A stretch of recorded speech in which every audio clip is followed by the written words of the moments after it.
Well, good morning. I didn't see too many people that I knew yesterday on the river. Yesterday was 4th of July, and saw a fair amount of people. I mean, it wasn't like the 4th of July's of old. I remember, like before I found that first dead body, um, we used to there on 4th of July's you could literally do slalom course on the tubes. Maybe because of the rain in the morning, I don't know. Uh, Saw a fair amount of people. A lot of people were coming out as Keith and I were up at Blackhawk Bridge taking our break. We saw a fair amount of people, but I mean it was by no means. I think we saw more kayaks than we did tubes, but we're gonna go again today, probably at the same time. So if you see me, yell at me. But yeah, let's see. Today is the 5th already. Wow, Christmas will be here before you know it. Literally. Sad to say, but yeah. Let's see what happened all of it yesterday. I guess they signed the big, beautiful bill. Yeah, let's see, that big, beautiful bill is currently at 37 trillion, and I'm guessing, this is my prediction, it'll be 40 trillion before the 2026, maybe sooner. And this is what's the scary thought is we were at 22 trillion just in 2020 or 2021, I think. So it seems to be exponentially growing. Yeah, from 22 trillion to 40 trillion, almost double in just 5 years. So I guess that's what happens when money is debt and debt is money. Got to keep that liquidity. And liquidity is debt. Money is debt. Debt is money. Yeah, the Fed just bailed out the repo market here last week, I believe it was. Yeah, that's repo market is what banks, the lending of banks overnight, the overnight lending rate.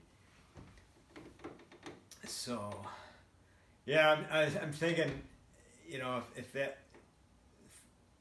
liquidity, if Powell, the Fed, follows the 2-year yield, and it's saying that they need to lower rates because, so if that doesn't happen, we'll basically probably go into a depression because the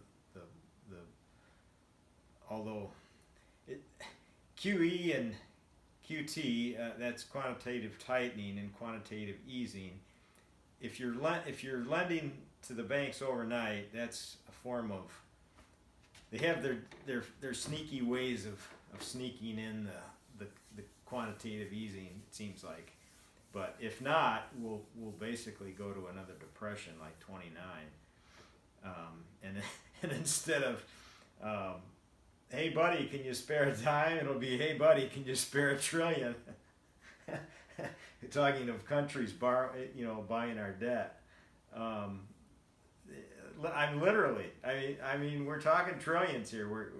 When they're signing these big, beautiful bills, we're talking trillions of deficits. So I don't care what side of the aisle you're on.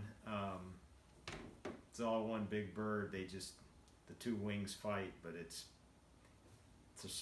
for the bird to survive. It's they gotta constantly inject money into the system. Everybody says print. Well, they're not printing; they're loaning just money out of nothing. Like the old song from was it Dire Straits? Yeah, money. Get your money for nothing. Oh well, enough of that talk. Yeah. Politics and religion, right? Yeah. The old kayaker. But yeah, it's reality, I guess. You gotta survive this nuts of a system we live in. So, oh well, maybe that's why I kayak so much. I do like the psalm. Um, the 23rd Psalm. I like to spend time by the quiet, still waters. Yeah. So, all right. If you see me out there, holler at me, and just have a blessed day. And this is the day the Lord hath made. Let us kayak and rejoice in it. So, all right. You all have a good one. God bless.